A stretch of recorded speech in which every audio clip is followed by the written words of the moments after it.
Hey, kembali bersama Dr. Vito dalam Second Opinion.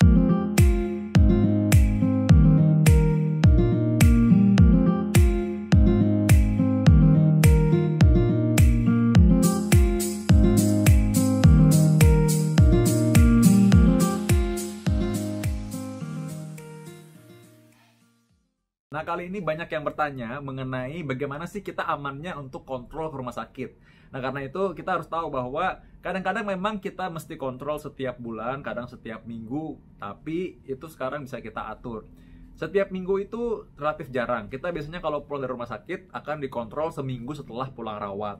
Atau kalau kita mengontrol orang dengan hipertensi, 2 minggu biasanya kita awasi bagaimana hasilnya obat hipertensi, atau apakah tensinya bisa turun tanpa obat-obatan, atau bisa kita lihat setelah 6 minggu bagaimana sih pengaruhnya kalau orang udah diet, kalau orang sudah makan teratur, orang udah olahraga, tensinya bisa kembali turun nggak, lalu orang-orang yang pernah kolesterolnya tinggi.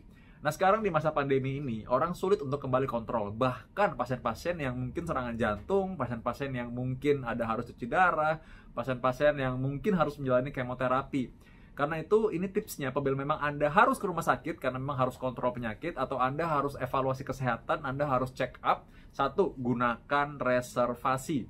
Jadi sekarang ini sudah ada reservasi di rumah sakit, saya rasa pasti semua juga ada. Jadi Anda booking dulu, janjian dulu. Misalkan ini kapan nih mau check up, kapan bisanya. Lalu mereka biasanya kasih kuota pembatasan. Jadi 1 hari itu cuma boleh sekian, ya, supaya nanti tetap terjaga jaraknya, nggak desak-desakan.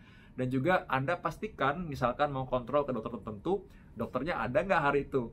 Lalu yang berikutnya, kalau memang bisa memungkinkan, maka Anda bawa punya berkas-berkas ataupun bawa bolpen sendiri, supaya nanti ketika sampai di sana itu semua Anda sudah lengkap, nggak perlu pinjam-pinjam bolpen. Kalau pinjam bolpen kan berarti Anda harus tuker-tukeran bolpen, tuker-tukeran percikan liur sama orang lagi. Jadi ini nggak perlu, Anda sudah bawa sendiri, jadi bawa tas. Berikutnya, siapkan diri Anda. Kalau Anda mesti pergi, maka jangan sampai nih kayak pasien saya, panik dia, tau nggak kenapa? Pakai masker, maskernya jatuh. Di rumah sakit nggak pakai masker, jadi akhirnya, dok ini gimana dok? Saya nggak bawa masker dok. Gimana sih? Saya bilang tenang aja, tenang ya. Pakai itu saya pinjemin masker, nggak pinjam sih, minta namanya ya, soalnya nggak dibalikin sama dia. Jadi saya kasih masker bedah gitu ya, udah pakai. Tapi jangan sampai terulang kan, belum tentu semua orang bisa ngasih masker. Jadi karena itu siapkan masker cadangan. Apalagi masker itu sebenarnya cuma dianjurkan untuk dipakai 4 jam. Setelah itu Anda harus ganti yang lain. Jadi karena itu siapkan masker cadangan. Kalau bisa 1, seenggak-enggaknya kalau memang Anda punya 1, tapi kalau Anda punya 2 ya 2, bawa masker cadangan ya.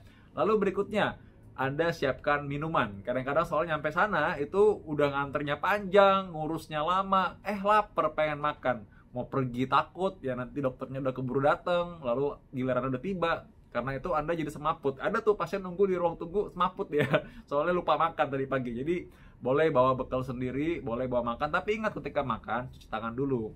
Cuci tangan memang kadang-kadang nggak semua gampang menemukan wastafel atau tempat cuci tangan. Jadi karena itu gunakanlah hand sanitizer sendiri. Anda bawa sendiri hand sanitizer ya, taruh di dalam tas. Jadi Anda biasakan ketika makan atau perbaiki masker, cuci tangan dulu dengan hand sanitizer.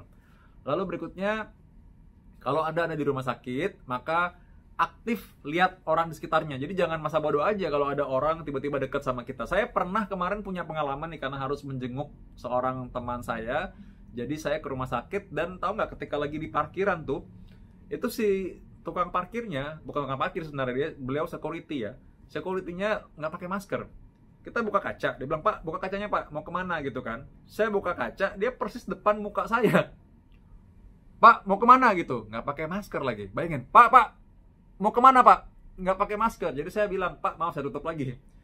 Terus dia setengah marah kan, "Pak, kok ditutup, saya belum selesai ngomong." "Bapak nggak pakai masker," saya bilang. Jadi kita harus ingatkan orang juga ya, jangan kalau dia nggak pakai masker kita ingetin. Yang kedua, jaga jarak. Jadi dia nggak menjaga jarak dengan saya, jadi saya harus bilang, "Pak, ngomongnya harus agak jauh nih," ya kan gitu kan. Jadi kalau kita ketemu orang juga, jangan sambil main handphone gitu. Kalau di rumah sakit kita papasan sama orang lain, ya kita harus lihat, jangan sampai tabrakan. Ya, karena itu kita harus benar-benar jaga jarak juga. Kalau duduk juga sama, kita lihat tempat ini tuh biasanya dari silang-silang tuh, tempat-tempat yang mana yang nggak boleh didudukin. Nah, kita patuhi aja. Kalau ada orang yang nggak patuh, lasing waras ngalah. Jadi kita yang ngalah, kita nggak duduk di sana. Jadi kita harus cari tempat yang aman untuk menunggu. Lalu di dalam ruang praktek itu kan nggak semua juga ruangannya itu sirkulasinya baik.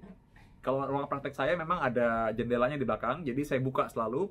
Dan itu memang saya nggak nyalain AC supaya nggak terlalu sirkulasi berputar di sana terus. Jadi dia bisa keluar, sirkulasinya lancar.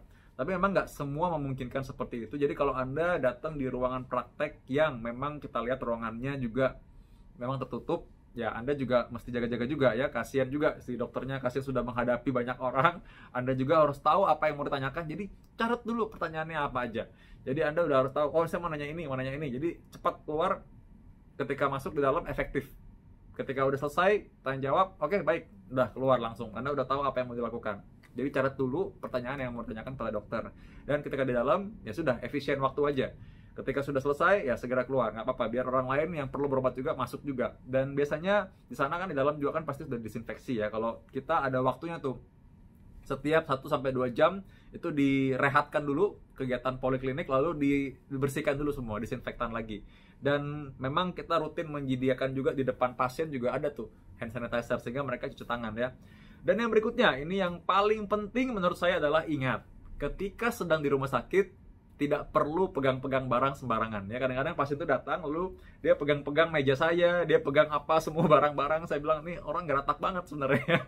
Tapi bahayanya bukan karena gerataknya, tapi bahaya adalah abis gerak-geratak itu dia pegang-pegang itu, dia benerin masker dia, dari depan lagi. Jadi benerinnya begini.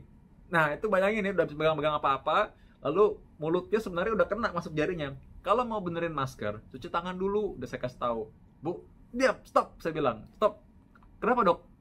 Cuci tangan dulu, benerin masker baru dari belakang ya, dari sini benerinnya, bukan dari depan. Kalau dari sini tuh pasti kena mulut pasti, jadi dari belakang benerinnya, jangan kena muka. Nah jadi abis benerin masker pun cuci tangan lagi supaya kita nggak sengaja kan, kalau udah pegang-pegang yang lain mungkin lupa kucek-kucek mata dan lain-lain. Nah yang berikutnya lagi, kalau Anda punya face shield, pelindung wajah, pakailah face shield. Di rumah sakit kadang-kadang mungkin susah untuk kita menjaga jarak, kadang-kadang karena mungkin ramai, atau mungkin antri dan lain-lain, jadi pakailah face shield. Nah mudah-mudahan Anda semua aman. Anda boleh kasih tahu kepada teman-teman Anda bahwa beginilah caranya, tipsnya supaya Anda jika memang perlu banget ke rumah sakit, Anda perlu kontrol, Anda perlu konsultasi, Anda perlu ada kegiatan rutin, Anda perlu menjenguk orang karena perlu banget, harus banget menjenguk. Ya sudah, Pak boleh buat. Jika memang terpaksa sekali Anda ke rumah sakit, patuhi tadi apa yang aku bilang, tips-tipsnya. Anda boleh share ini kepada teman-teman Anda, saudara-saudara Anda, supaya mereka juga aman dan memang tetap nyaman juga walaupun mereka harus ke rumah sakit. Ya, Anda boleh share secara gratis, Anda boleh subscribe juga, karena saya akan masuk lagi dengan hal-hal yang berguna nantinya di kolom second opinion ini. Sampai ketemu, salam sehat. Hai sahabat Dr. Vito, akhir-akhir ini mungkin sebagian orang masih takut untuk ke rumah sakit padahal mereka butuh informasi kesehatan dan juga banyak sekali hoax yang beredar dan ini sangat menyesatkan. Karena itu saya memberikan video saya secara gratis, Anda boleh subscribe secara free sekarang juga. Anda boleh tekan tombol lonceng supaya setiap ada video baru Anda boleh mendapatkan notifikasinya. Dengan demikian Anda juga mensupport kami, mendukung kami untuk terus memproduksi video yang berguna bagi masyarakat.